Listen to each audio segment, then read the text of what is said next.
Hello everyone, this is Recycle the Drug Gamer and welcome back to Katawa Shoujo. Last time, Vin was having a mental breakdown, we helped, did the naughty knot, and now here we are. Things you hate. Through the grogginess of a freshly awakened mind, I can observe my surroundings only one thing at a time. The morning light shining from the skylight is bright and sky-colored. It reflects from the white walls and the colorful posters and paintings. I hope nobody at school realized I spent the night here. They didn't find out the last time, so I'm feeling confident about my chances. My neck is stiff and my shoulders are hurting like hell from sleeping in an awkward position like that. Can't even remember when I fell asleep. Only the full moon and Vin warm against me. Can't remember her waking up either, leaving my side. However, she has. Oh, she even put her overalls on. Nice. Vin is standing in the middle of the atelier, looking as if she was lost. She's not looking at anything I can see. Not doing anything. Just standing there. She managed to dress up a little by herself. A strange thing. Thought that at least would have been impossible without hands. Maybe the overalls help? I get up and walk to her, patting her on the shoulder to get her attention. Hey. She flinches at the contact. I've never seen Vin flinch. Vin looks a bit panicky, a bit anxious, a bit defensive. It's as if she were a completely different person last night. Perhaps she was. My heart drops straight down to my stomach, full of liquid nitrogen. I... I'm sort of sorry. Why sorry? It wasn't very tactful of me. You know, last night. But isn't that sort of thing something you want? Because you like me? So blunt. I'm completely baffled by Vin's approach to this. No, even if I was, I think I'd prefer for things to go properly. Vin cocks her head, looking like she has no idea what I'm talking about. She still has this gut feel about her, but nothing belies any real emotion. So you don't want to do that sort of thing?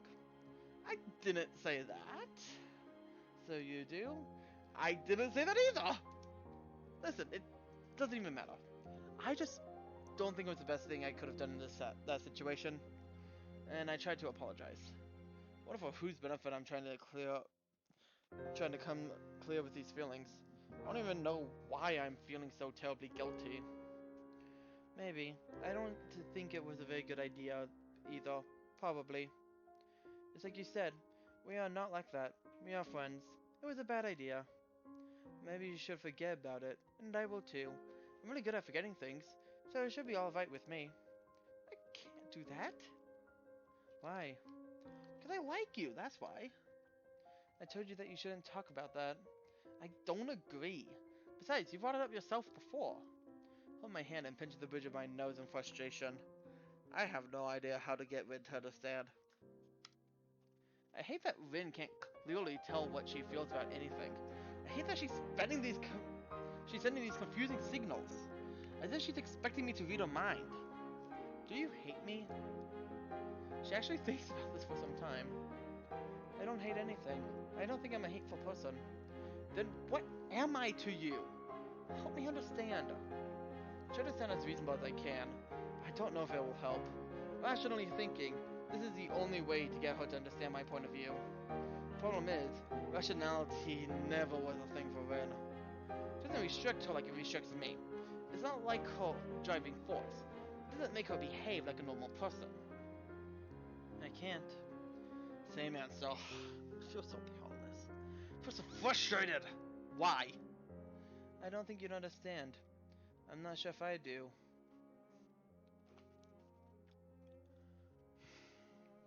Then explain. She can't. I need to understand. Desperate. It doesn't matter. Frustrated refusal.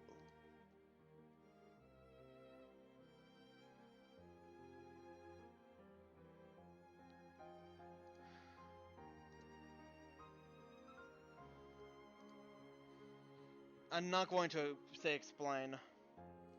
Explain sounds forceful. Don't know. I think explain is a bad idea. Because she says herself, she doesn't even know if she understands. So telling her to explain is not going to help. So I need to understand her, it doesn't matter. It doesn't really matter whether I understand you or not. I just want to know. I can't. She's like a stone wall. I can't reach through to Vin. It's impossible for me. Fine. I don't care. You wanted to change? You wanted to show yourself? You wanted this exhibition more than anything, right? Yes? Okay, then do it. She doesn't respond, or even show acknowledgement of understanding. I'm gritting my teeth together, frustrated beyond anything I thought possible. I want to grab Win's shoulders and shake her until she comes to her senses. I look at her, and in that moment, I know with crystal clear certainty that there is nothing I can do for Rin. None of the words that I know would reach her. But still.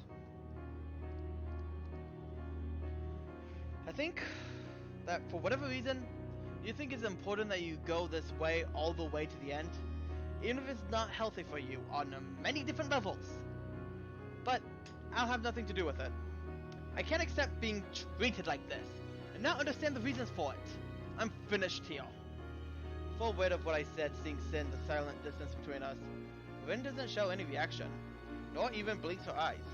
She just stares at, or through me, quietly. That's fine.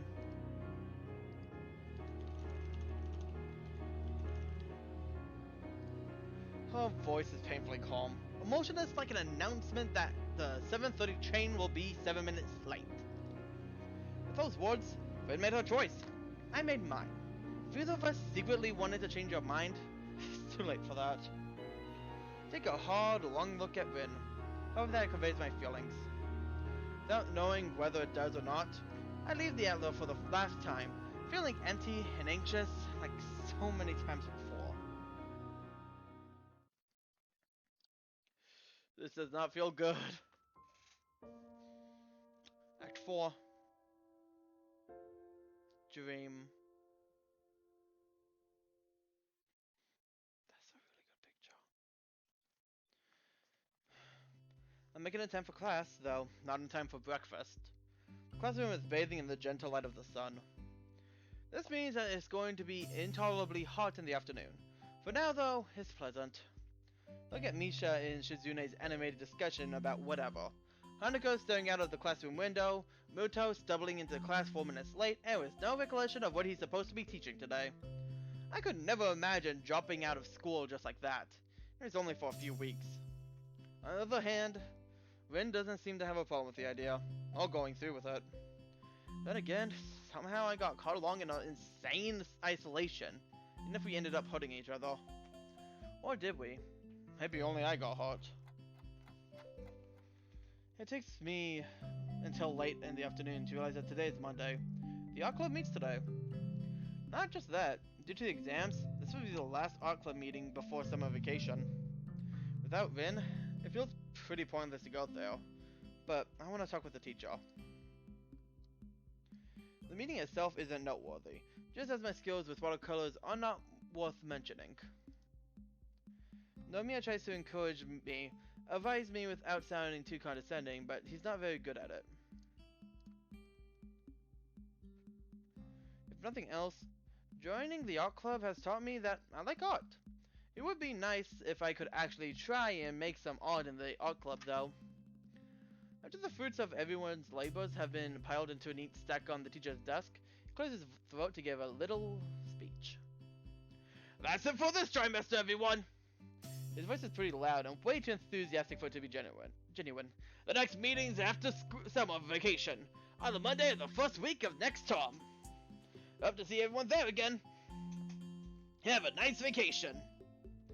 Everyone wishes him a nice vacation, back as they file out of the door. I stay behind, waiting until the two of us are alone. It's almost dinner time, so I don't have to wait long. Naomi is looking through the paintings, some of which are actually pretty nice. Rin might outclass everyone else in the art club, but she isn't the only one with talent. Excuse me, teacher. Huh? What is it, Nakai? He raises his eyebrows questioningly, smiling widely. It's about Rin. Oh? Something wrong with Tezuka? No, but I hesitated for a split second. Not certain how to say what I want to say. Giving Nomiya enough time to stop blabbering by himself. I saw her a few days ago when I was passing by at Sei's gallery. She said she'd get 1 or 2 more paintings done for the exhibition. I was quite pleased. Did I keep saying exhibition? Whatever. I was quite pleased. She's a surprisingly hard worker. I always thought she was a bit lazy, but doing what she wants instead of incitements. He seems to notice my anxiety and realizes that he is digressing, shutting up before finishing the thought. But you have something to talk about. What is it? I don't know. She feels detached from everything, as if she can't think of anything but the exhibition. Well, isn't that good? She's focusing on her paintings, as she should be. Yeah, but this is different. I think she's obsessed. I went to see her and... Have you been bothering her? Cuts in before I finish saying what I meant to say. Instantly looking quite irritated. No, I don't think so. I'm just concerned because she stopped coming to school completely. She feels strange too. Stranger than usual at the very least. Humbug! This is much more important for her than some lousy math class or physics or whatever. This is exactly why this school is so flexible, to give every student a chance to fulfill themselves.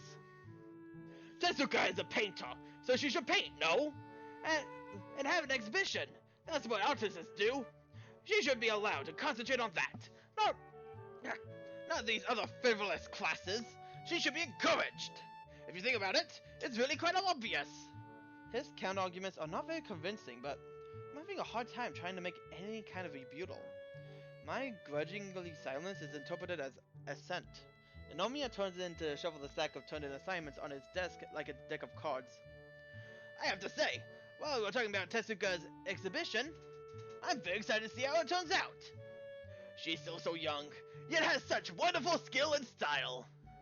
Sinking to the air, to relax the mood that I got a bit too negative. I take it you'll be attending? Yeah, I guess so. Well, we'll meet there then, next. I think that's my cue to leave, and I do, although I'm not happy about it. My message didn't get through, to say the least. Final act.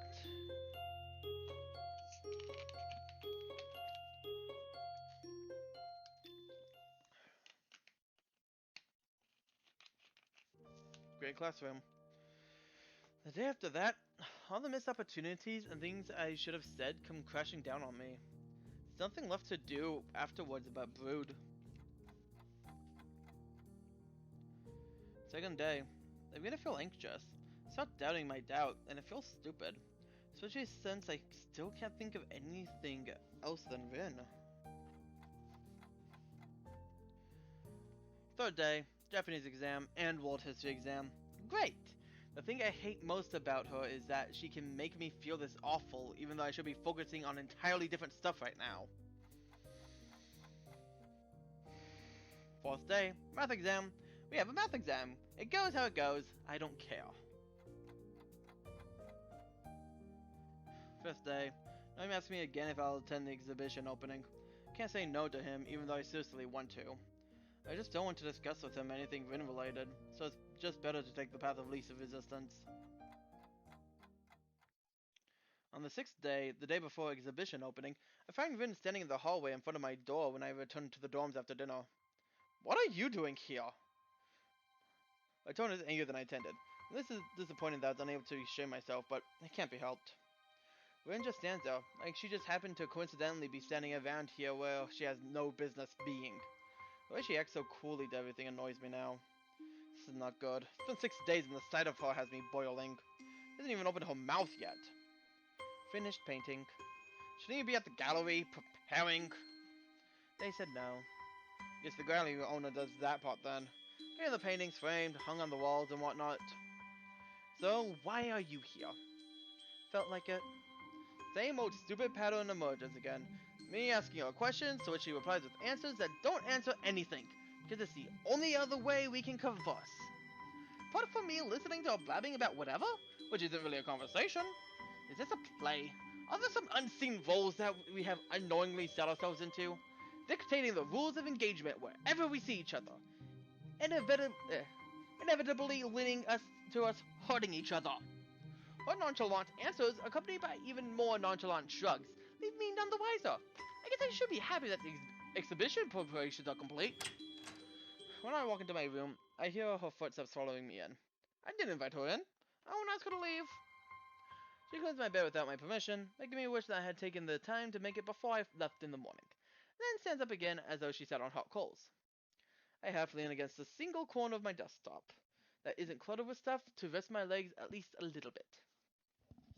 Ren spends a few moments glancing curiously around my room to makes me realize that she's never seen it before.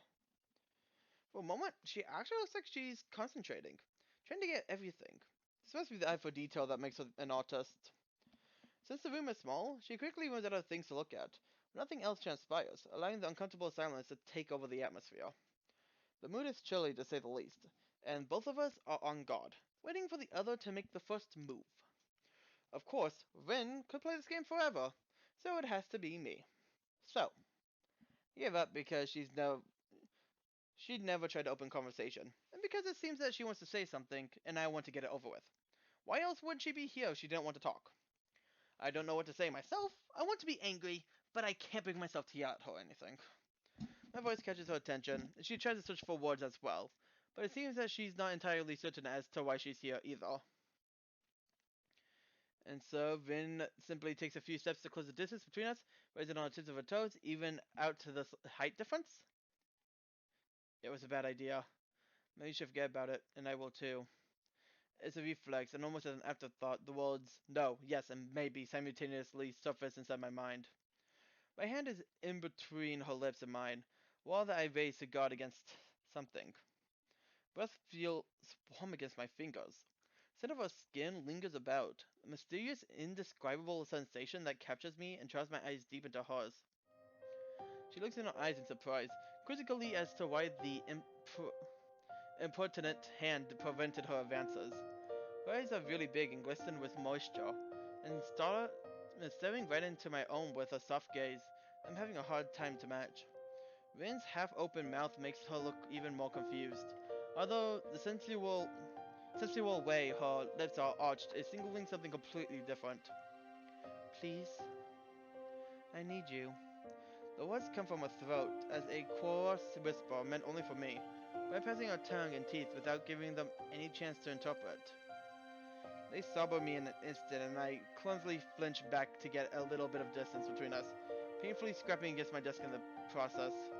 Maybe it's her choice of words, maybe it's the way she says it, but something in it is putting me off. Something's wrong. Something is terribly wrong again. Leave me for what? All the unpleasant feelings emerge again, and I feel my heartbeat suddenly increasing at least tenfold. Vin's eyes go out of focus and back again as her body relaxes from its tense state, and she stands upright again. I don't think I was thinking about anything. Why do you draw patterns in the dust of your night table? There's a word for that kind of thing, but I can't remember. The remark almost throws me off track, and I glance over her shoulder at the small table next to my bed, but I can't see anything from this distance. So she needs me for something nothing specific? Just happened to come by because she thought I'd be glad to see her after she shut me out. No complaints accepted for a week.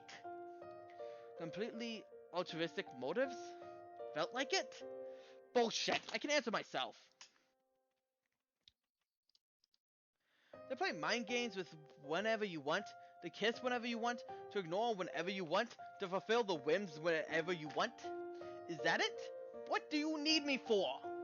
My voice is sounding very angry again, even to myself. Good. Ren 2 finally catches the mood, and her curious expression changes instantly to something more uncharacteristic. No. She leaves at that, her eyes restlessly wandering around, searching the room as if the words she tries to find were written in the tapestries of my walls. Then what? I needed to paint. Paint. Of course! That's what artists do. The words reverberate through my being, beating in my blood over the piercing whistle of my anger. Don't give me that, Rin. I'm not some damn use of yours. Free to play with for the sake of painting. I am not some medium for whatever you aspire to. I am me. So what if I don't know anything about my future? There are things I want and things I care about. Even I can dream of things other than nightmares. I'm yelling, but I'm way past the point of caring about that. Ren looks down at her toes and wiggles them a little melancholically, while she takes in my outburst, without saying anything to defend herself. And after I finished, does she try to respond somehow? I can't do anything else. Well, I can do all sorts of things, but I can't do... It's the only thing I sort of do properly, most of the time. Understand completely. Art first, everything else second, or thousandth. What about me? Am I nothing? When I was interested in art, did that make you feel like I was a little interested? For a little while? Tell me, I really need to know. Do you ever want to think about my perspective? Or is it just all you? The words rise like a bile in my throat. She looks alarmed and almost completely uncomprehending, as if she doesn't understand what I'm angry about. I can't believe she can be this stupid! I didn't want to? This time, it's Rin who interrupts herself in mid-sentence. Don't you understand? I can't. Can't what? You never explain. How am I supposed to understand anything if you never say anything? Why don't you ever talk? Say something. But she doesn't. Venting my anger as she feels satisfied.